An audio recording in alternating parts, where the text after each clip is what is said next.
listener production. Hi, Natarsha Belling with you and welcome to the afternoon edition of The Briefing.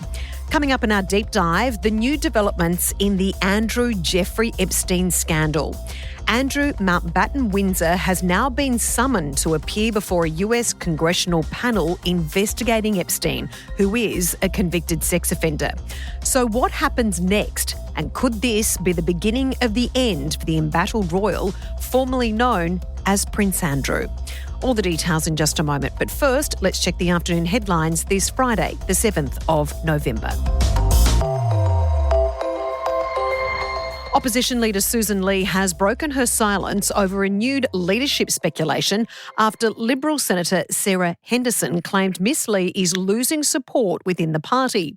Speaking with Sky News, Senator Henderson says she could no longer pretend everything is okay, blaming what she called a policy vacuum since the coalition's election defeat. Things are not travelling well. I do have to say, really honestly, I do think Sussan is losing support, but I do believe in miracles. We can turn things around, but things are not good. I don't support things the way they are at the moment. Miss Ley held a news conference this afternoon and brushed off the latter's comments.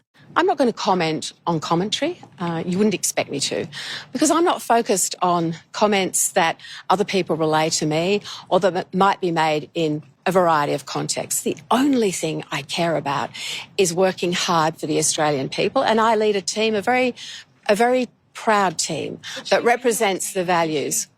The new leadership speculation follows deep divisions within the coalition over its stance on net zero emissions. The Nationals have already dropped their commitment to the 2050 target, and the Liberal members are set to debate the issue at a party room meeting next week.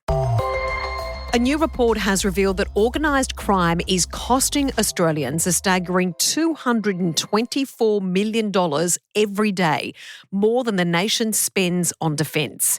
The Australian Criminal Intelligence Commission's report, called Opening the Books, the Impact of Serious and Organised Crime on Australia in 2025, estimates the annual cost at $82.3 billion. The report paints a disturbing picture of how criminal networks are evolving, using cryptocurrency to move profits offshore, employing children as couriers, and exploiting 3D printing technology to make weapons. The report also found the illicit tobacco trade alone is now worth more than $4 billion a year and is linked to firebombings, murders and international crime syndicates. And Tesla shareholders have approved a staggering $1 trillion pay deal for CEO Elon Musk, the largest corporate compensation package in history, but only if he meets a number of ambitious goals. The package will reward Musk if he guides Tesla to a market value of $8.5 trillion.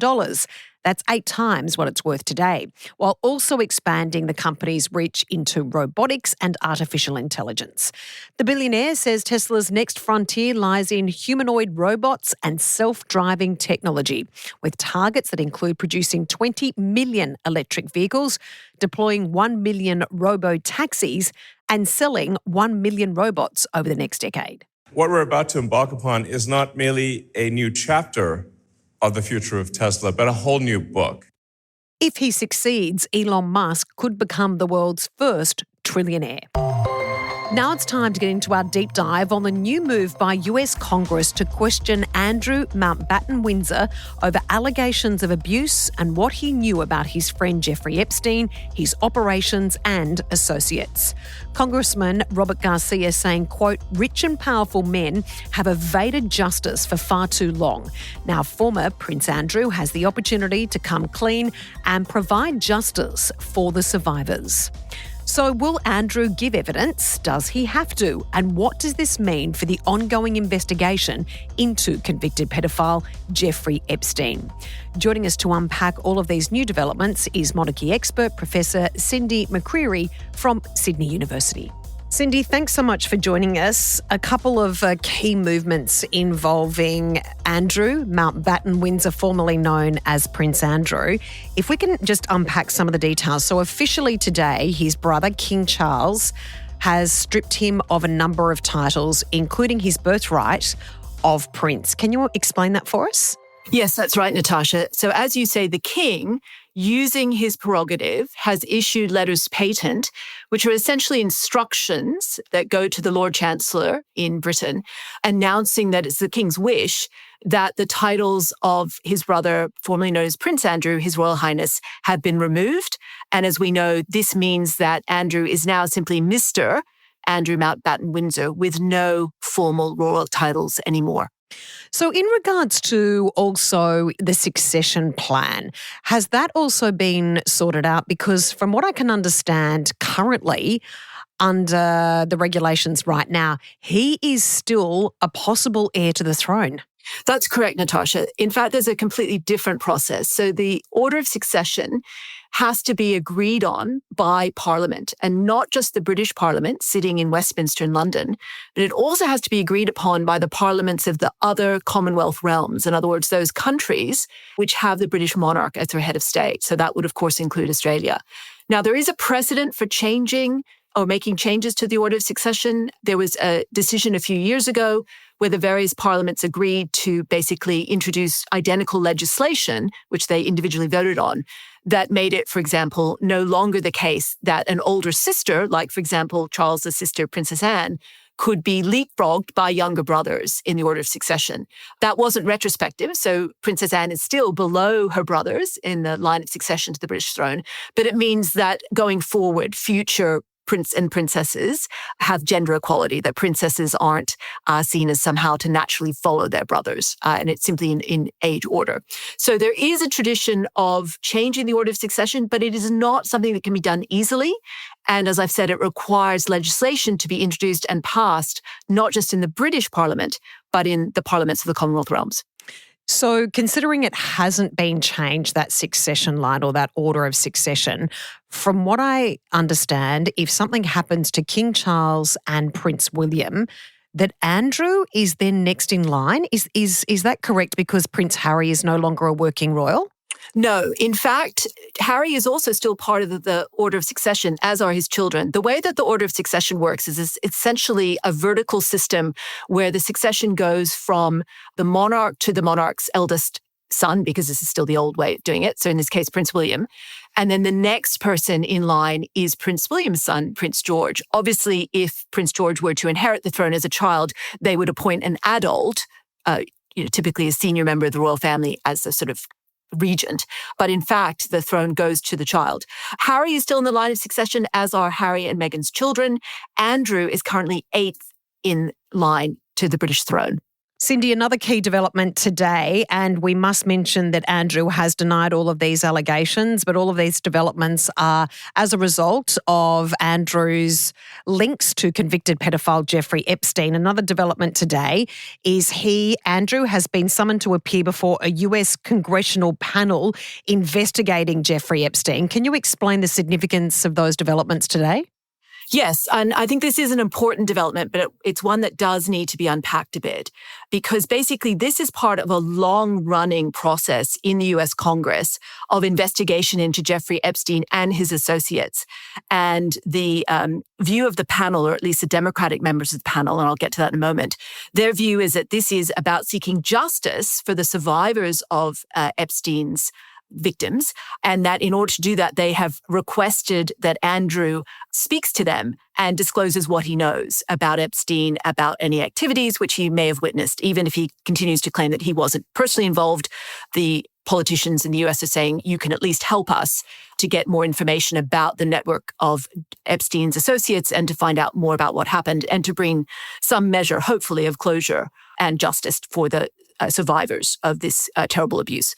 But let's be clear, this is a very political move. This is a panel which is dominated by the majority party, namely the Republican Party. So the chair of the panel is a Republican.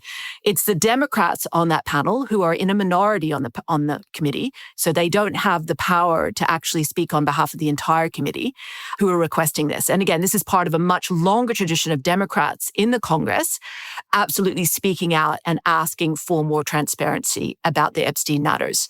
So this is a situation where they've requested that Andrew speak to them, but they do not have the power to compel him to visit. They have no subpoena power over a foreign national. And in reality, it would be very difficult for Andrew to be compelled to testify before this panel. And keep in mind, it's only a minority group on the panel that's made this request. So it's very unclear that the Republican chair, Representative Comer from Kentucky, and the fellow Republicans would actually endorse this. So if it is only voluntary, one may argue Andrew is never going to accept this request. Why would the US politicians do this? Is this, to what you mentioned before, purely political to pretend they're doing something about it? I think they have more genuine concern here. As I said, this is part of a much longer campaign they've been waging around the Epstein matter, and they are, I think, genuinely concerned to get to the bottom of it. But I think the timing of this is absolutely central, Natarsha, because this follows. Andrew now, if you like, is no longer hiding in the forest. He no longer has the privilege and protections to an extent that he enjoyed as a prince.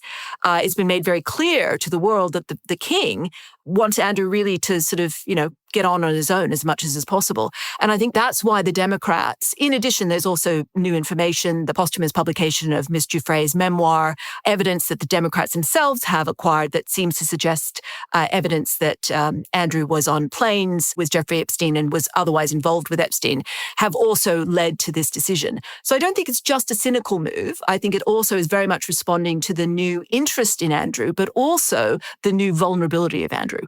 So, Cindy, in regards to him losing those titles, does this then open the opportunity or the possibility, if there is allegedly new evidence, that Andrew can, in some capacity, without the protection of the royal family, be arrested over his links or alleged allegations with Jeffrey Epstein?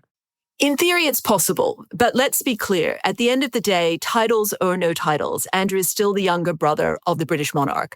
And it is absolutely inconceivable to me that the British government would not be consulted and that the palace wouldn't be consulted if there were indeed plans afoot to go so far as to try and issue an arrest warrant for Andrew. I mean, there is an extradition treaty between Britain and the US, but it is somewhat controversial in Britain. There's a feeling that too many people from Britain have been extradited to the US and not many Americans have gone the other way. So it's a bit controversial and it's a very sensitive matter. I think it's highly unlikely that the British government or the palace would see it in the interests of Britain to allow Andrew to travel to the US and to be tried in a US court. Although it is true that he did settle with Miss Giuffre a civil lawsuit that she brought against him. The details of that remain opaque, but it's thought that he paid out multiple millions of dollars, US dollars, to Miss Giuffre over that issue. So it's not that it's impossible, but I think it would be argued by the British government, by the palace, that this is not in the best interests of the monarchy and of the British state were that to happen. Front and centre for so many people right now, Cindy, is justice for the horrific abuse that we definitely know Jeffrey Epstein caused and committed against many, many vulnerable women. In regards to what happens in the US, do you think we'll ever see justice and the perpetrators brought to justice? Look, I think we need more information about the scale of these activities. And I think that's what the Democrats on this panel are seeking. They're trying to get a sense of just how extensive Epstein's network of associates was and just how many vulnerable people were caught up in this. So I don't know that we will see full justice, but I don't expect the questions to stop. And I think that's very important to remember, that whether or not Andrew is ever brought to any kind of formal legal proceedings in the US, I think this is not the end of this story and this issue. And I do think in future that other people will be brought to trial, providing that there is credible evidence that becomes available. Cindy, critics have said this is actually the move by the royal family is not about bringing justice to these victims. It's about protecting the monarchy at all costs. Do you think they have done enough to protect the royal family? And secondly, do you think this is the end for Andrew? So I think that it's pretty clear that there are still questions about the timing of the King's decision to strip Andrew of his titles, and that there is definitely a group of people in and beyond the UK who think that this is too little too late, that this really should have been done much earlier, that presumably the King knew more about this situation than he's perhaps suggested he did. I think that Andrew is absolutely a pariah in the eyes of the world. But we should be careful here. He is, after all, someone who has not been brought in a court of law in terms of the criminal aspect of these allegations, nor has he been convicted. And I think we just have to be a bit careful there. But certainly in the eyes of the world and in public opinion, he is absolutely seen as guilty. I don't think this is the end of the story for Andrew, the royal family, because I think there will be continual demands for clarification about what members of the palace knew about this situation, why wasn't more done, and really what guarantees can people have that really Andrew has been forthcoming and been fully honest about his activities. So I think that this is a story by which we are by no means at the end of the story, Natarsha. Do you think we will see Andrew cooperate with authorities as the pressure continues to build? Look, that's very difficult to know. It's not just a case of whether or not he would be willing to do so. And so far, we've seen no evidence at all that he's prepared to talk publicly about any of this. And he's always, as you said, strenuously denied all of the allegations. But I think that from the royal family's perspective, there may be pressure on him to issue perhaps a very closely guarded statement, either reaffirming that he, in fact, has no knowledge whatsoever, or perhaps making some concession that, yes, he knew Jeffrey Epstein and he may have been aware of some activity. But, this is in some ways a poison chalice for the king as well, because any information that Andrew gives is also perhaps ammunition for enemies of the monarchy that in fact the palace knew more and should have done more to get Andrew to bring forward this information earlier. You rightfully say we certainly do not think that this is the end of it. Cindy, thanks so much for joining us. Thank you for having me. That was monarchy expert Professor Cindy McCreery from Sydney University. And that's it for this episode of the afternoon edition of The Briefing. We'll be back tomorrow for the weekend briefing, where Helen Smith is joined by host of the new Big Brother series, Mel Tresina. Yeah, I grew up watching it. I do remember the first season and how iconic it was. And it was a real moment for the Australian pop culture. It was the first kind of reality show that hit screens. It was the original social experiment and it was massive. And the housemates, especially for season 1, didn't understand how much Australians were watching. We'd love you to subscribe or follow us on Instagram at The Briefing Podcast. I'm Natarsha Belling. See you next time.